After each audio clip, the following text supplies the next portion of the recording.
Welcome back, ladies and gentlemen. Today we are going to talk about Minnesota versus Denver. This is going to be a great series. I can feel it. I absolutely am so excited for this series. There's so much potential on both sides. They both have elite players.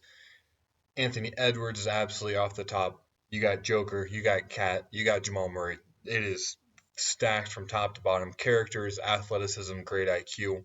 So excited for this series. Today we're going to break down some things to look for and things we're going to look for over the course of the series that I think is likely going to change throughout. If you want more updates, more breakdowns on game one, on future games, feel free to like and subscribe, as I will definitely be coming out with more of those. Let's go. So the first thing to set the stage is we're going to look at the last game they played, which is like 3 games before the end of the regular season, 2 games or something. So this had a high impact simply because the Nuggets and Timberwolves were both competing for first place, which is going to be a much easier games, home court advantage, etc. So they both wanted to win this game, so we can actually learn a lot from it. One big asterisk is Cat wasn't starting and Naz Reid was. Cat was still coming off that injury. So essentially we're going to substitute the same logic. They can both shoot from the perimeter. They're both bigs. They both provide decent defense. Cat's just a slightly more efficient version of Naz Reid, in my opinion. And so we're still going to look at what Denver's doing and assume they're going to play them in very similar ways. All right, so the first we're looking at is how they handle the pick and roll. Okay, so as this pick and roll is coming right here, we're going to see Mike Conley come over the top. As Mike Conley comes over the top, Jokic comes up with him. Okay, so we have 2 people on the ball momentarily. This is putting pressure on this defender, Michael Porter Jr., and essentially he's having to pick, am I going to stay with Gobert or am I going to come out to the perimeter?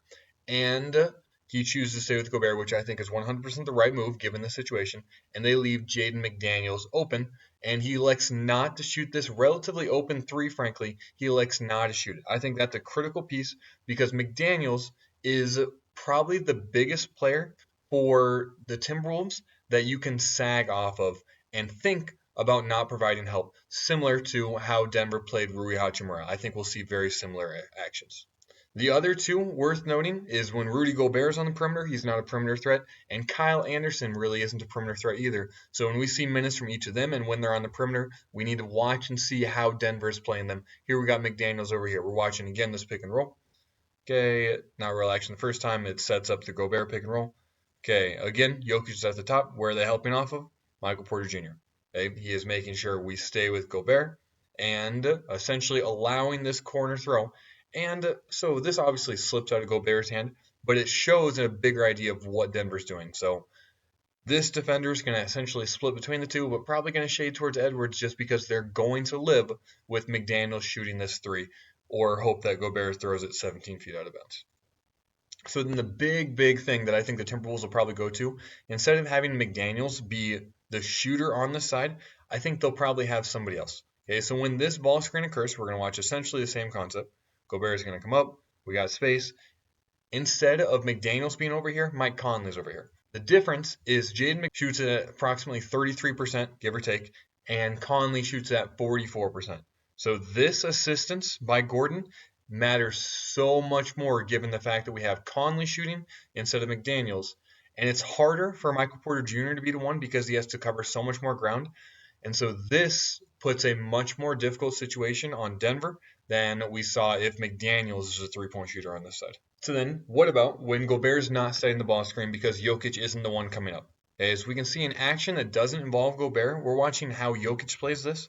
Okay, so ball screen here. Here's Anderson also, so we're going to watch if they sag off of him too. Okay, so ball screen there. Where's Jokic? He's not with Gobert. Okay, he's protecting the rim, make sure this isn't a layup for Ant. And so I think this is something we're probably not going to see. I think we'll probably see a lot of Gobert pick and roll because they probably don't want that shot, is my guess. And the last big concept that Denver needs to probably worry about on defense is in transition, because you have Gobert, Cat, Anthony Edwards that are so good in one-on-one, especially Ant, especially Cat, and Gobert if you give him a size mismatch. And so if you have Jokic taking the point guard coming up, like that's going to put real strain on your defense because it's going to mean there's mismatches across the board. So not only is Jokic going to be a mismatch, like it's going to be whoever's guarding Gobert is going to be a mismatch as well. So you probably got to get Michael Porter Jr. to recognize this rotation and come out here earlier. However, Michael Porter Jr. gives you a lot on offense. I don't think he's the most versatile defender, and so he misses this sometimes. And so what does the Timberwolves immediately do? They simply look to post up Rudy Gobert. It takes him a while to get there. Just kidding. They don't post up Rudy Gobert. They just give him space and they attack Jokic one-on-one. Obviously, something you do not want. And the second example of this is the one I had mistaken, where I thought they posted up Gobert. This is almost the exact same situation. So transition, Jokic is the one that's got to pick up the ball. Puts a difficult situation. You got shooter over here as well. Jokic has to kind of stay with both. What do the Timberwolves instantly do? Michael Porter Jr. on Gobert. Gobert just posts up. So these are the issue is if you get these switches in transition, you have both the drive on Jokic and the post up on Michael Porter that is suboptimal on defense. So then let's go to look at Denver on offense, which is the exciting part. And so we're going to see how they guard this ball screen originally. Okay, so first off, they switch this. Okay, I don't think this was an intentional switch, so this could show that there's slight miscommunication because originally this defender didn't want to switch and then Ant kind of pushed him that way. However, because of the late closeout, it does force help. And Denver's one team where it's really, really dangerous to help it off because you have Michael Porter Jr., you have Jamal Murray, you have these great shooters around. And so a good kick out by Aaron Gordon, and it does lead to what would have been an open three, but he made it a more difficult three for some reason. However, if Denver can get these kind of open looks on the perimeter, that's a good sign for their offense. But easily the thing I'm most curious about is how they end up guarding Jokic and how they end up guarding Aaron Gordon. So first off, the interesting thing is Naz Reid is on Jokic and Gobert is on Gordon. I think the idea behind this is Gobert can sag off of Gordon and so he can provide extra rim protection. However, Gobert's kind of a little too close for my liking, and so because Naz Reid gets caught on this, and they were able to get the ball to Jokic down low, this is a lot of space for Jokic to work one-on-one. And Anthony Edwards, like he's a good rim protector, but I don't know how much help he's providing. And yeah, Jokic misses this, but this is a really good look and a really good opportunity for Denver. And so this is what I think is more likely to occur, where Gobert is just leaving Aaron Gordon wide, wide open, not even remotely guarding him, staying near the paint. He has to go outside to worry about the 3 seconds, but him being here provides a little bit more friction for Jokic to actually get up a shot because Naz Reid knows he has another essentially massive help defender right there. So this is one area that I think could kind of balance it out. Because Aaron Gordon is the one bringing up the ball right here, it causes Gobert to be a little bit more extended. And the Timberwolves aren't exactly flying back on defense. They're not super aware right now. Like everyone's glued to shooters.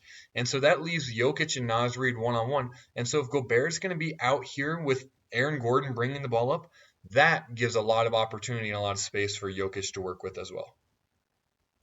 But if I had to guess on defense, we'll see a lot of this to begin the series until Denver chooses a decision where they don't even close out to Aaron Gordon. They let him shoot in the corner. Man, if he can shoot at 40%, then like he can stay for sure. However, if he can't shoot at 40%, you probably can't be there. 35% maybe, but like it gets borderline. And then the real interesting thing that I was super curious about rewatching this game, Aaron Gordon didn't play the last like 10 minutes or so, like the last 6 minutes at least he did not play. And what does this do? This creates so much more pressure on the Timberwolves because there's no one you can sag off on the perimeter. So if you get beat slightly right here, it creates opportunities across the board. And Gobert has to stay with Jokic because Jokic is a crazy threat close to the rim, and Jamal Murray is able to get to a decent floater. Probably not my favorite shot, but he probably shoots it pretty well. 2 possessions later, we see a simple baseline out of bounds. What do? You clear everyone out. Okay, everyone's looking over here at Michael Porter Jr. No one's giving Gobert any help. Jokic one-on-one. I legitimately don't think there's anyone you can put Jokic completely one-on-one that he's not going to have a positive percentage against. And these are the possessions that I think won them this game back in the day, which obviously looking back didn't really help them, but it still shows that they're able to. So what's everyone doing right here? Glue, glue, glue, because as good shooters, what's wide open? Boom. Okay? So if there's miscommunication here, they're worried about Jamal Murray coming over the screen. Rudy Gobert has to stay tight because Jokic is a good shooter. No help on the backside means a wide open paint. And Christian Braun is athletic that he's going to finish a lot of these, even if there's a late rotation from Rudy Gobert or Anthony Edwards. And so the questions I have going into game one is, 1, how are they going to guard Jokic? Is Rudy Gobert going to guard Jokic? 2, how are they going to guard Aaron Gordon? Okay. 3, how is Denver going to sag off of the opposite side guard if they run the ball screen? Are they going to sag off of McDaniels? Are they going to stay tight to Conley? Are they going to stay tight to good shooters? How are they going to play that?